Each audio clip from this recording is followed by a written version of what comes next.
स्वामी समर्थ शिवशक्ती प्रार्थना ह्या चॅनलमध्ये तुमचं खूप खूप स्वागत आहे। आज मी तुम्हाला सांगणार वैकुंठ चतुर्दशी जी उद्याच्या दिवशी आलेली आहे आणि ह्या वैकुंठ चतुर्दशीच्या दिवशी शिव महापुराण कथेमध्ये एक उपाय सांगितलेला आहे।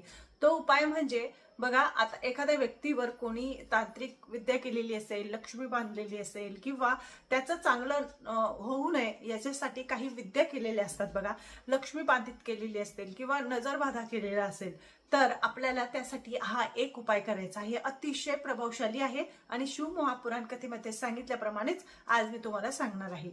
तर काय करावं बघा, काही व्यक्तींना आपलं वर्चस्व चांगलं वाटत नाही, म्हणजे आपण पुढे गेलेलं चांगलं वाटत नाही, आपलं चांगलं झालेलं चांगलं वाटत नाही, मग ते तांत्रिक विद्या वगैरे असे काहीतरी विद्या धागे दोरे करत असतात आणि त्याचा त्रास आपल्याला नक्कीच होत असतो। त्यामुळे शिव महापुराण कथेमध्ये असं सांगितलेलं आहे की हा जर आपण उपाय केला तर आपले जे कोणी कितीही मोठी विद्या केलेली असू द्या तुमच्यावर संपूर्णपणे समाप्त होणार, पण तो वर्षातून एकच वेळेस करणारा दिवस आहे, तो म्हणजे वैकुंठ चतुर्दशी।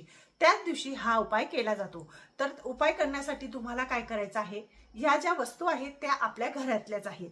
तर त्याच्यातली पहिली जी वस्तू आहे ती म्हणजे बघा, काळी मिरी, लवंग म्हणजे काळे मिऱ्या 2 घ्यायच्या, लवंग 2 घ्यायचे, बबूलचा काटा म्हणजे जी सोंदड म्हणतात त्याला शम्मी म्हणतात, सोंदड आणि शम्मी वेगवेगळी आहे।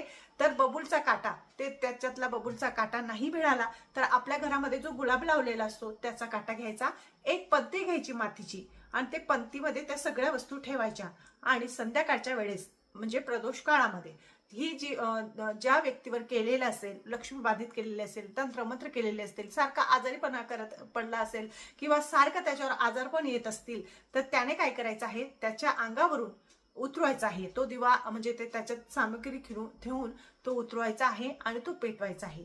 त्याची धुनी त्या माणसाला द्यायची आहे। असं केल्याने कितीही तांत्रिक असू द्या, कितीही बाधिक असू द्या, कितीही मोठं तुमच्यावर विद्या केलेली असू द्या, संपूर्णपणे नष्ट होणार असं शिव महापुराण कथेमध्ये सांगितलेलं आहे। माझा चॅनल तुम्हाला आवडत असेल तर लाईक करा, सबस्क्राईब करा। श्री स्वामी समर्थ।